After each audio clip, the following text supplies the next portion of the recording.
Ang mga anghel at ang kwento sa Central America, ang lumilipad na ahas na nagmula sa bituin at ang mga taong Anasazi ay talagang merong katibayan ng paghahari ng mga Anunnaki sa mundo. Sila ay nagmula sa ibang planeta.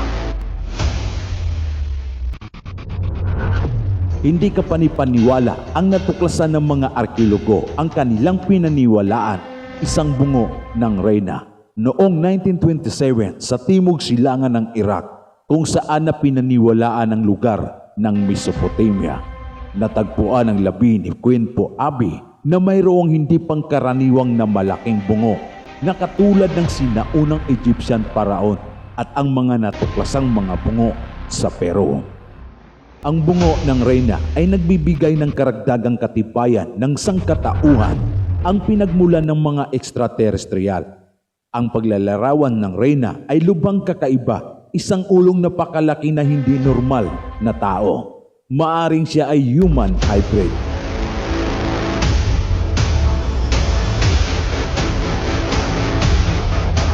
Isinagawa ng mga eksperto ang pag-aaral sa bungo upang makakuha ng mga genetic analysis ng mga buto na may mga katangiang resulta sa mga genes ng Anunnaki.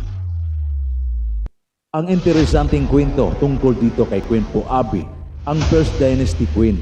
Sumakatuwid na bubuhay siya sa malapit ng panahon ng paghahari ng mga Anunnaki. Ang mga hindi pangkaraniwang na bungo na tagpuan sa Iraq at sa ibang lugar ay talagang merong katibayan ng paghahari ng mga Anunnaki sa mundo. Sila ay nagmula sa ibang planeta.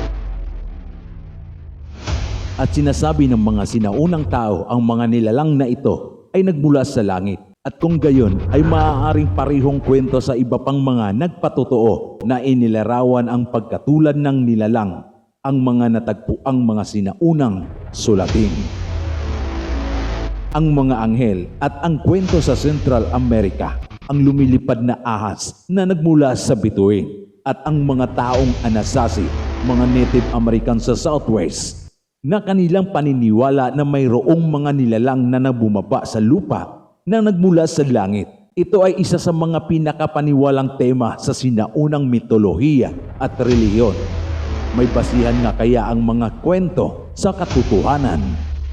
Kung babalikan natin at titingnan ang sinaunang kasaysayan, makikita natin ang kwento ng magkapareho. Sila ay isang uri ng lahat ng makapangyarihan, mahiwaga. Sila ay galing sa itaas. Kapag sa mitolohiya sa mga bituin, sa mga kwento ng sinaunang tao at sa Anunnaki, ito ay magkakapareho at magkakatulad ng mga sinasabi dito sa mundo. Parehong mitolohiya, parehong idea. Ang buhay ay nagmula sa bituin.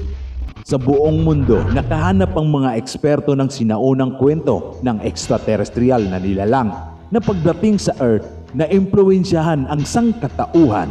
Ito ay nagbibigay ng isang katanungan na mayroong iba pang mga lahi ng mga nilalang na nagmula sa bituin at na-impluwensyahan ang lahat ng kultura sa lupa.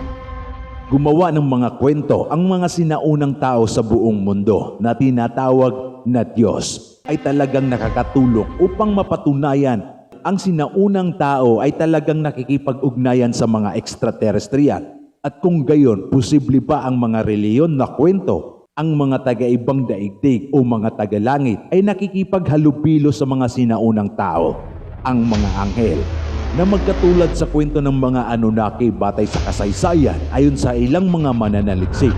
Ang sagot ay maaaring makikita ang kwento sa Hebreo. Sa Biblia, ang mga Nepilim ay binanggit sa ka-6 na kabanata ng Genesis kung saan nagsama ang mga anak ng Diyos kasama ang mga anak na babae ng mga tao. Sumakatuwid, nagbunga ang kanilang pagsasama ng superhuman, ang Nepilim. Ang mga Nepilim ay inilarawan sa ilang salim bilang mga higante. Ang Nepilim ay hindi pangkaraniwang na supernatural na kaalaman na kanilang ibinahagi sa sangkatauhan. Sa mitolohiya ng Grego na si Zeus, pinuno ng mga Diyos, sinasabing nagkaroon ng human hybrid na anak na sina Hercules at Perseus na katulad ng mga kwento ng mga anghel na mayroong mga makalupang mga babae. Ang apokripal na aklat ni Enoch ay naglalarawan sa mga nilalang na kilala bilang Watchers. Mga anghel na hulog mula sa langit ay nagkaanak kasama ng mga tao.